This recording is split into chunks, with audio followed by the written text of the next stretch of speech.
नमस्कार. आपण पाहत आहात आदिवासी बातमीपत्र न्यूज. नंदुरबार तालुक्यातील कोळदा येथे रात्री सुमारे 9:30 वाजण्याच्या सुमारास खुंडामळी फाट्याजवळ एका डंपरने अचानक पेट घेतल्याची धक्कादायक घटना घडली. मिळालेल्या माहितीनुसार रस्त्यावरून जात असलेल्या डंपरमधून अचानक धूर निघू लागला. चालकाने परिस्थिती ओळखून तत्काळ डंपर रस्त्याच्या कडेला उभा केला. मात्र काही क्षणातच आगीने भीषण रूप धारण केलं आणि संपूर्ण डंपर आगीच्या भडाक्यात सापडला. या घटनेनंतर परिसरातील गावकऱ्यांनी तत्काळ मदतीचे सहकार्य सुरू केले आणि आग विझवण्यासाठी प्रयत्न केले. दरम्यान घटनास्थळी नागरिकांची मोठी गर्दी जमली होती.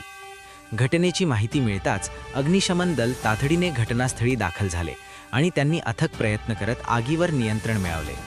या घटनेत सुदैवाने कोणतीही जीवितहानी झालेली नाही. आदिवासी बातमीपत्र साप्ताहिक वृत्तपत्र दर बुधवारी प्रसिद्ध होतो.